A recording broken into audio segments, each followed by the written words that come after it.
What's good, y'all? What's up with it? It's your girl, Poppy. And I'm Joanna, but you can call me Jo. What's up, y'all? My name is Sierra. And you're tuned into Girl, Let Me Tell You. Girl.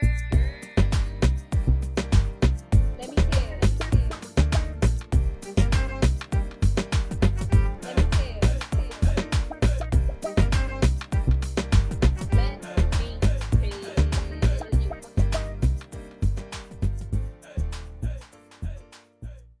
Okay, so as always, y'all know we got to start off with a little question of the day, just kind of get the conversation going. So, how would you describe yourself in one word? Sierra, you go first. So, the word I would use is compassionate.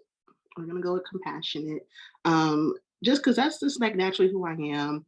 I care. I'm a very gentle person in all situations where there's like big news, like little news, exciting news, like compassion is what I'm always gonna give. I love that. That's important and that's a good trait to have. So Right. you Kudos right to there. you. I think the word I would use to describe myself is friendly. Kind of like Sierra said, naturally, that's who I am. I feel like people just gravitate towards me. I'm not afraid to go up to you and say, hey, girl, like, what's tea? What's good? You know, so that's what it's giving. It's giving friendly for me. It definitely describes you. It definitely does. Oh, okay. 100%. You're welcome. I think the word I would use to describe myself is a mix between strategic and analytical. Yeah, I know. Big words. Big words. And I say that because like everything that I do, everything that I am, I do it with a purpose and I do it for a reason. So maybe my word is purposeful. I have strategically thought about the process, the reasons and whys, the pros and cons before I actually dive into things or attack things. So maybe my word is purposeful. Okay. Nice. I like that. I'm like, friendly. I like to make friends. I'm strategic. I'm analytical. Right. I'm Just got real purposeful. deep. Period. Love that for you. Thank you. So let's kind of go ahead and get into this episode. I appreciate you guys coming and chatting with me today. Obviously, this episode is Who is Poppy? So we kind of talking all about your girl, which I'm excited about because I'm one of my favorite topics. No, I'm playing. But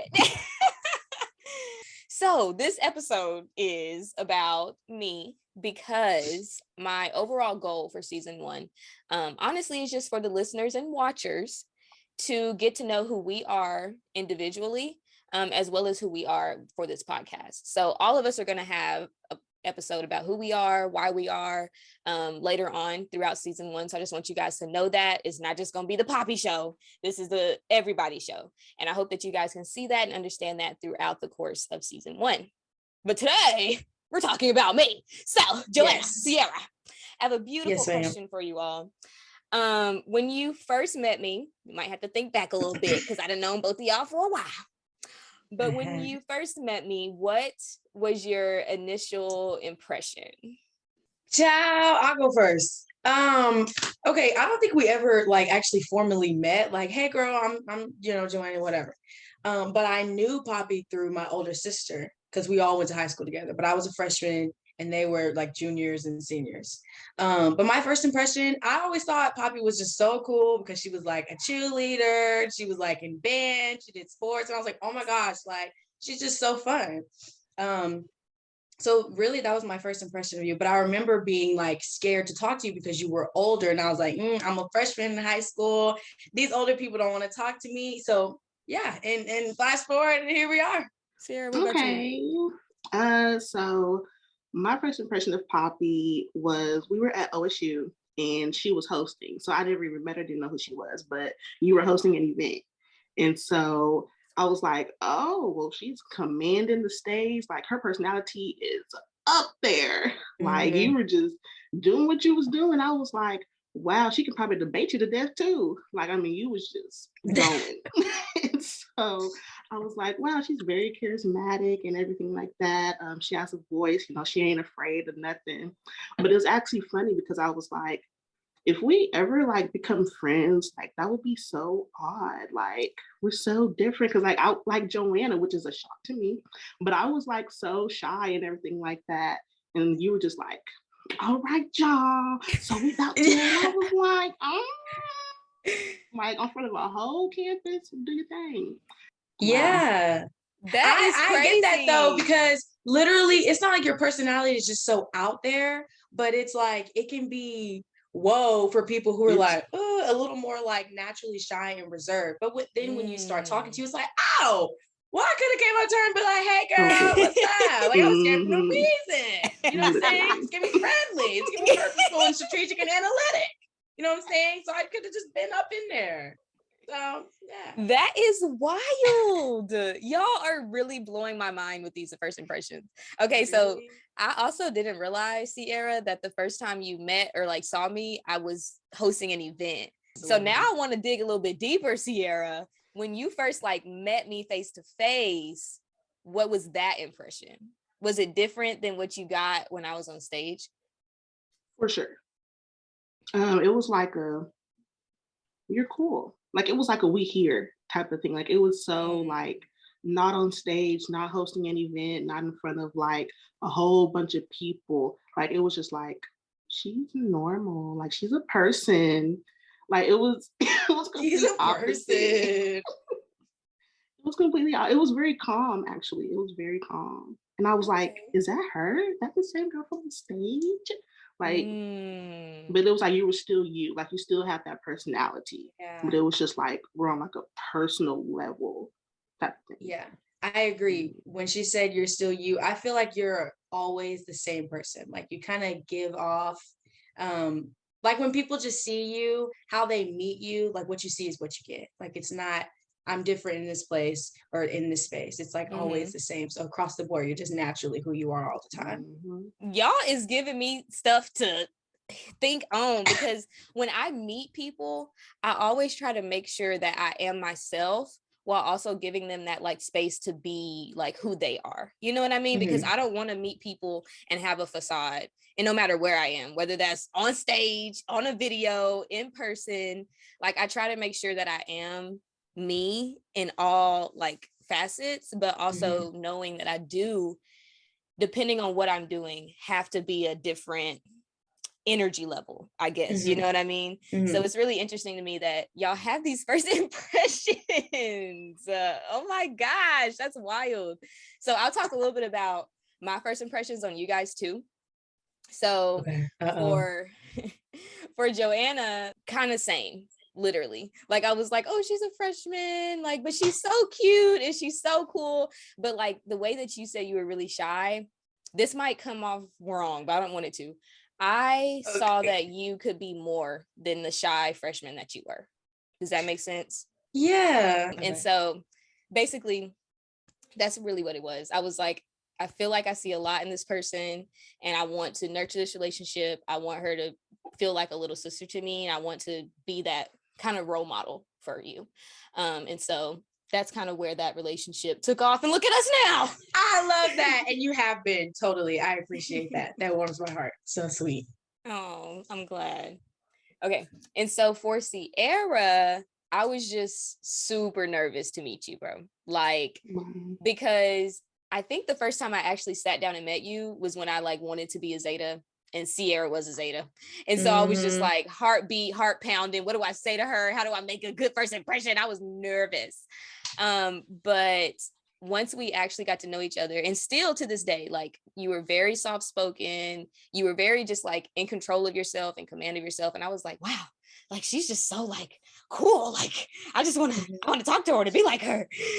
Because like you guys said, like I'm out there and I'm, outgoing, blah, blah, blah. But like Sierra is just like so centered. I think that's a really good word for my first impression of you. And so yeah, once we kind of got into the Zeta thing and started learning more about each other, like I was just like, sister, period. Like, period. And so I think just overall, I'm really glad to know both of you. And I'm really glad that you both are on this podcast with me. This is like that moment when you have a birthday party and you invite like all of your friends that don't know each other and you like, all right, we're here. let's see what happens. Right. But I think this is a really beautiful thing. I think it's funny how our first impressions are kind of reversed in a way. Like me and Sierra were like, oh my gosh, she's so out there. Like, I'm a little scared. And you're like, oh my gosh, they're so out there. I'm a little scared. Like, I just think it's funny how it's kind of the opposite. I wasn't expecting that, but it's really cool. Yeah. And so I think I'm going to highlight like one of my favorite memories with you, Joanna. So in high school, I was head drum major of the band. So all the listeners and watchers out there, if you're in band, you play an instrument, shout out to you. I love you. Okay. Yeah. My senior year, it was time for me to pass the torch on to someone else. And like Joanna said, she was also in the band in high school. And I immediately was like, I want Joanna to take my place. And I talked to the band director and he was like, okay, it's time for what's it called? Like auditions and tryouts. Yeah. He's like, do you have anybody on your mind to take your spot? He was like, because I need somebody good. And I was like, I actually have one person in mind. And he was like, who? And I told him about you. And I think I told you, no, you came up to me about it. And I was like, oh, she wants to be drum major? Really? Yes, because I was like, I was going to bring it up to you. And you was like, I'm kind of thinking about trying out to be drum major. And I was like, say less. We're practicing this day at this time and this week. And you were like, really? You're going to help me? And I was like, yes. I was like, why would I not help you? And it was a really heartfelt moment for me to pass that torch on to you and to kind of see how you made it your own. Yeah, that was, I don't remember coming up to you. I'm surprised that I even wanted to do that because I was really shy. But I do remember like the training process and just thinking like, wow, this is so cool. Like, this is my big sister and she's graduating and I'm going to get to take her place. You know, it was a really cool moment. So yeah, I appreciate that. Yeah, of course. What about you? Do you have a favorite memory with your girl? Ooh, let me think. I feel like we've had so many. One of the first memories I feel like we made was when we went to, again, band nerd. So sorry if you're not in band, just gonna have to just hang on for a second. But we went to the state ensemble. I don't forget what it's called, state band competition, whatever it's called. This was my freshman year. I was asked to sit in on one of the senior ensembles. Again, very shy, very scared, very much didn't want to go. But the whole time, me and Poppy were just like talking. And at one point we were in the hotel and we stayed up like all night, literally just talking about any and everything under the sun. Do you remember that? Like we were sitting in the lobby on that couch, like by the little water fountain thing. And we talked all night. And I was like, this is going to be my best friend for the rest of my entire life. Oh, that's so sweet. Yeah. That's Sierra's crazy. like, wow. Okay. Sierra is very centered. She's just like, yes. I told you. Mm-hmm. And I'm going to tell you my favorite memory with Sierra too. So I think, one of my favorite memories, because like I said, we have a lot. One of my favorite memories was when we went to DC for Centennial. Do you remember that, Sierra? Yes. And what was really funny was I started playing Doja Cat in the living room on the TV. Sierra was nowhere in this room, nowhere. But I started playing her like I'm a Cow song. And she was like, you remember that song? Yeah. I started playing that. And she walked from the back of the house to the front of the living room. And she was looking at me like, this is what you listen to? And I was like, girl, this is lit. You don't like this song? And she was like, no, why would I like this song? This is horrible. OMG. So that moment turned into like a whole nother situation throughout the day and night. And then when we came home from that night, we just was, like you said, we was up all night talking about whatever until the sun came up. And that was just a really fun and like cherished memory that I have, knowing that like we can roast on each other and talk about crazy stuff, but then a few hours later we can talk about everything under the sun and it's just like nothing had ever happened, So I just think that was a really nice moment to know that I have both of those parts in one person. So disclaimer, this entire episode is like literally just like shocking the mess out of me right now because numero uno, Joanna, I did not know you were in the band.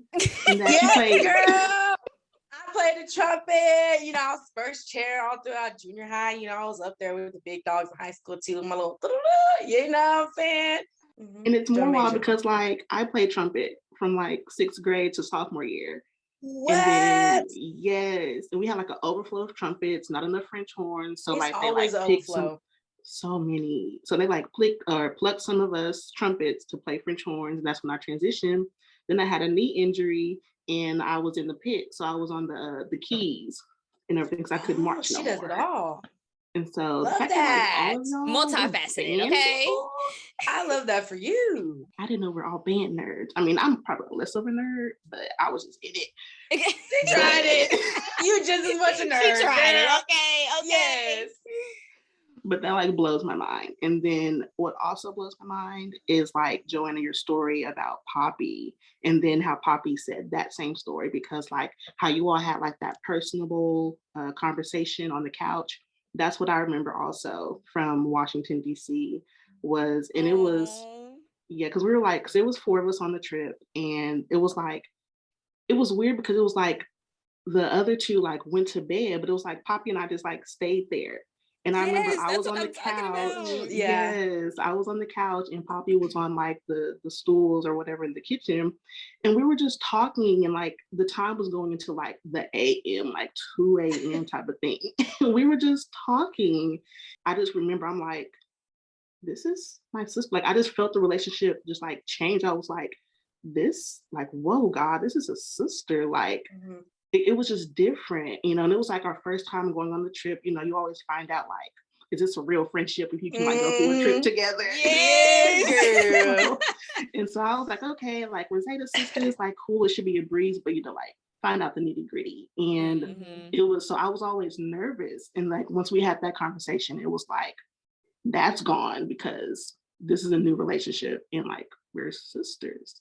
And so that was my favorite memory of Poppy and Not us I having the love same how memory. we all have like, yeah, it's crazy how we all have like similar memories with you, Poppy. But I think that just goes to say a lot about your character and who you are. Like I mentioned earlier, like you are who you are across the board, like naturally, always the same person, very consistent, never like this person or that person, never have to worry about you switching up. And I think like your ability to just meet people and just bring them in and accept them and make them feel comfortable is like you can't teach that. It's just a natural God-given talent, if you will. I see that the talent. Thank you so much. Okay, don't thank me yet, girl, because now we're about to play a little game, okay, called What Would Poppy Do? Just to get to know you a little bit better. And the rules of the game are what would she do? What would she do? The rules of the game are very simple. Me and Sierra have written out some rapid fire questions for you, and one scenario just to see kind of where your head is at. Okay, and obviously for the listeners and watchers out there, the objective of this game is to get to know Poppy a little bit better. So, Sierra, you want to get us started with that? Yeah, I get us kicked off. All right, ready for rapid fire? Rapid fire, let's do it. Ready? Okay, here we go. Gold or silver? Gold. Okay. Skydiving or parasailing? Parasailing. Would you travel at night or travel in the morning? Morning. Okay. Rome or Greece? Rome. I heard Greece got all them animals and cats just willy-nilly. What? Yeah. My scenario question is, the waiter forgets to bring your check to the table. Are you leaving the money, your estimated guess based off of what y'all ordered or what you ordered, or are you dipping out? I wouldn't do either of those.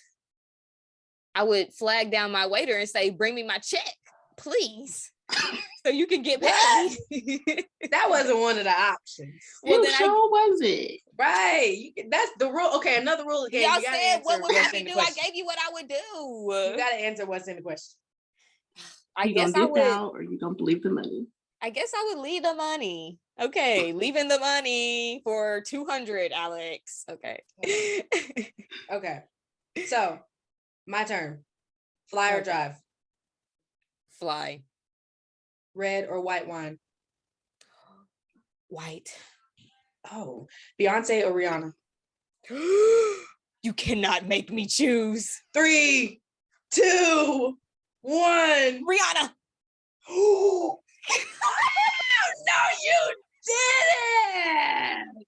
Another rule of the game. You have to answer correctly. Try again. Beyonce or Rihanna. Go. Yeah.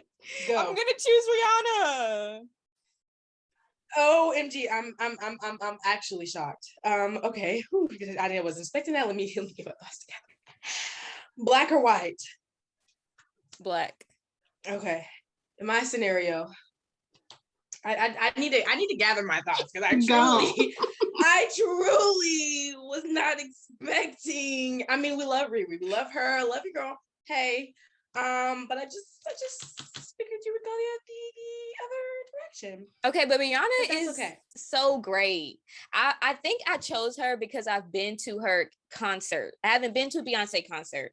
I love Beyonce's music. I love what she's doing in the film world with her little movies, with her albums. But Rihanna is a self-made billionaire. She has Fenty, she has lingerie, she has makeup, skincare, and she has music. Like, I can't. Like, I don't know. It just does something to me. Okay. This is what would Poppy do? Not, it's not about me. I'm gonna let that slide. Anyways, let's get into my scenario. So you are asked to give a speech at a TED Talk convention. What is your topic going to be? Ooh. If I had to give a TED Talk, I would probably talk about something along the lines of like goal setting and manifestation, maybe. I think for some reason, high five, Jesus, that I do a really good job at setting goals and manifesting what I want my life to be and what I want to happen.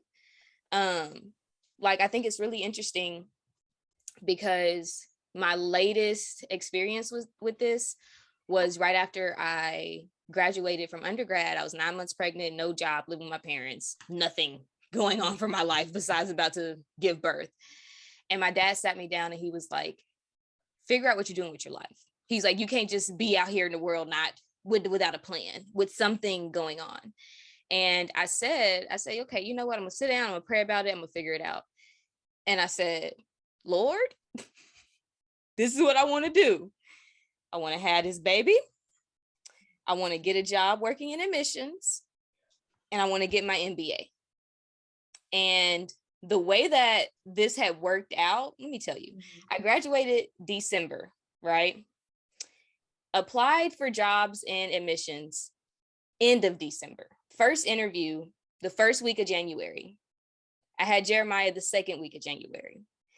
Had the second round interview the last week of January.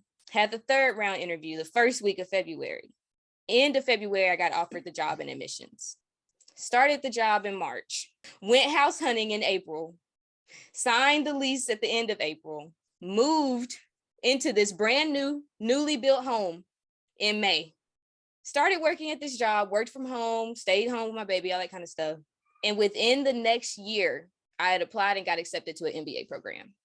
Period. Love that. You cannot make these things up. Yeah. If I gave a TED Talk, I would talk about that. And not only talk about goal setting and manifestation, but I feel like a lot of people pray for things, but then they don't do the work to get there. Mm-hmm. Like, pray and faith without works is dead. So you can't just be like, I want this, I want that, but never work towards it, because you got to meet God in the middle. And so I think if I gave a TED Talk, it would be something about that, along those lines, and how not only do you manifest things, not only do you pray about things, but you also work for them. Even if your work is like a half of a step forward, as long as you're moving some type of way to get there, then something is going to come out of it. Yeah, that's my TED Talk. Thanks. I think that's my no, that's really good. And I think that's very fitting for you, because I don't know if I've told you, but I told other people, and I think it all the time, just when I see you, like, on social media, and we talk outside of this or whatever. But you are truly probably the most the hardest working person I know. And you do it all. I truly, like, in all honesty, I strive to be like you in terms of like your work ethic, and I don't know if it's like the Virgo in you or just like the fact that you're just so naturally talented or whatever, but you just have the ability to juggle all these things with such grace and with such class. And I would would be in the audience of that TED Talk, front center, front row. Hey girl, we setting goals. Okay, let me get my pen and my paper, write this down. Because I feel like I Thank have you. learned so much from you, and I think there's just so much more to you than what people see. And so just being able to be along this journey with you, and I'm sure Sierra can agree, is just amazing to watch you blossom and grow. So yeah, no, like 100%. Like I'm someone that I'm just very chill across the board. So that's like everyday life. And so getting to know you, Poppy, it's gotten me like a pep in my step, really, just because like, well, first you're younger than me and you just have so much responsibility and you're doing so much, but you do it with so much grace and class. yes, and And with so ease. like with ease. And I'm Girl. just like, how? And I know your story, like I know the behind the scenes. And I'm just like, but you still just glide through life, just looking at making it look so easy. Yeah. Y'all is making I my agree. heart just do too much because life is not easy. That's all I can ever say. It's not easy. And so when people compliment or just even say like you do it effortlessly, you make it look, I don't know, high five Jesus. I'm speechless. Thank you so much. Yeah, for sure. Well, I have a question for you, just to kind of do a little random Q&A, if we will. You are a mother, a young parent at that. You're doing all the things. Shout out to Jeremiah. Hey, Jeremiah, we love you. But what would you say is the greatest lesson you've learned thus far in your journey of motherhood? Oh, child, there's too many lessons. How about I give you the most recent lesson that I've come to terms with, okay? Loving Jeremiah in the way that he receives love, okay? And I'm going to talk about it by incorporating the 5 love languages. Y'all know the love languages, right? Yes. Okay. So the love languages are acts of service, words of affirmation, quality time, physical touch, and receiving gifts. For me personally, my like number one love language is acts of service, because just like you guys said, I balance everything. And so if somebody in my life that I love can do one chore or one errand for me, that means the world. I'm like, this person loves me. They just went to Walmart and got me some milk and some diapers because I just didn't have time. Or this person loves me. They helped me sweep or mop, or just like the daily task. Okay. My second one is words of affirmation. So like this entire episode, my heart has just been overflow with love. Really? Yes. Because it's not that I don't hear it often. I don't hear it often, honestly. It's literally just me and Jeremiah. He don't even say words yet. Okay. And so when I do hear things, he be like thinking this, it though. Right. Maybe. Hopefully. Yes. It means the world to me. It really does. Now, granted, Jeremiah is not old enough to take the test, but I'm with this little boy every day and I know what his love language is. Okay. He loves touch.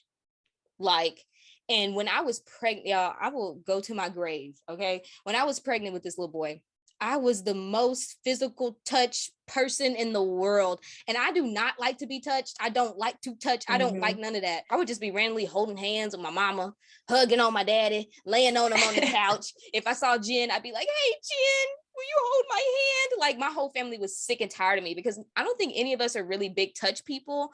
But I was like, this is not me. This is this baby.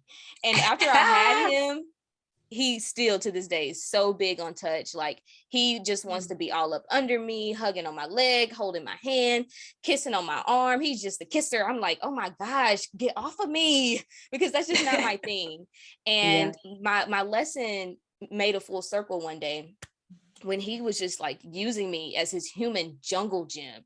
Like he was crawling on my head, sitting on my face, kicking me on my side, pulling on my arm, pulling on my leg. And I was just touched out. And I was like, I physically and mentally cannot be touched like this. Like, I just can't. And I remember I picked him up and I put him on the couch and I walked out of the room. And when I turned around, he had the saddest look on his face. Like, he was like, Oh, Mama don't want to touch me. And I was like, oh, I love you. But like, we just don't love in the same way. You know what I yeah. mean? And so that was that turnaround moment that was like, first of all, I don't want my child in therapy because of me. Okay. So I Yeah. was like, I need to learn how to love Jeremiah in the way that he receives love while also being firm in my touch boundaries. Right. And so after Yeah. that moment, I went to the restroom, got myself together, and I came back out and he was sitting right under my dad on the couch, because I told you his love language is physical touch. So when I wasn't touching him, he went directly to his granddaddy and was like, I'm gonna lay with you, I'm gonna sit with you, I'm gonna touch on you. And as soon as I came back in the room, he ran to me and I was like, give me a hug. And so I sat him down, and he's only 1.5, but I sat him down and I was like, look, I understand that you show love and you receive love by hugs and kisses and touching and fun. I was like, but mommy cannot be touched like that. I cannot allow you to kick me. I cannot allow you to hit me. I cannot allow you to sit on my head. You can sit on my lap. And so I've been working on still allowing myself to get out of my comfort zone so that he can feel my love in the way that he receives it. But while also being firm in my touch boundaries, like, you can sit in my lap, you can lay on me, we can hold hands, you can kiss me, blah, blah, blah. But once you start getting rough in your love language, we got to stop. You know what I mean? Yeah. And so I think even for adult children, there's so many different ways that people show and receive love. And I think as parents, no matter where you are in your parenting journey, we need to be mindful of how our children receive love, right? Like, if Jeremiah was the person that, liked acts of service, which he's not, you can't help this boy do anything. He wants to do it on his own, right? Then I would do more acts of service, right? But there's just different ways to love your children and to learn to love them. And I think it's so easy for people to grow up and feel unloved or be with people all the time, but they still don't feel like they're loved because they're not receiving that in the way that they, mentally perceive love to be felt.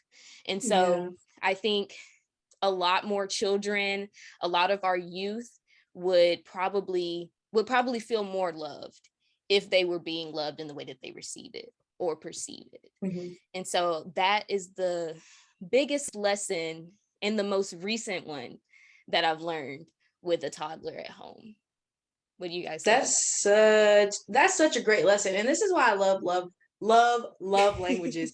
And I actually did an entire research paper on this last year in my undergrad study, because I think it's so fascinating and so important for people to know the people that's around them, and I get that too, because when I think about it now, when I was a child, I didn't receive love the way that I perceived it to be. And I think that's why I'm so big on being intentional in my relationships now, across the board, because I understand what my love language is. And I noticed a gap in my childhood.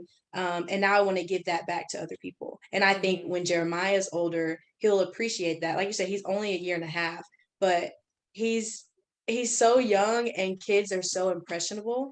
So it's important to start, drilling those lessons in now. Like, you're never too young. It's never stop, like they say, start them out young, okay? Yeah. And I think that's really, I have to applaud you for that as his mom, for kind of introducing him to that lesson of not only love languages and communication, but also boundaries. Even though you are his mother, you still have to establish a certain level of respect to know that I know that you love me in this way, but this is what I need you to do for me in order for this relationship to work the way that it needs to. So great lesson. Love that. Thank you. Yeah, Thank no, you. 100%. And I really love how you said, like, you have to know how they receive love, because it can be a very loving relationship, as in, like, I love you, but it's just like the way you give love might not be how they receive it. And so you just have to, like you said, Joey, like, be very mindful of that and everything, because it's just like, how do you not love me? Like, what is going on? What's the disconnect? And it's just because they're not receiving how you're giving, even though it's pure. It's not how they receive it. Yeah. Girl, get snap, snap, snap, snap, snap. Such a great lesson. TED Talk number 2 would be love languages. And I'm Well, still there. thank Me and you. Sierra front row. Well, thank you guys so much. Who is Poppy? Now you know, period. Right. Now you know who Poppy is. Who is she? You already know. I am dead.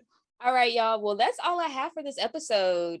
Joanna, Sierra, thank you guys for chatting with me.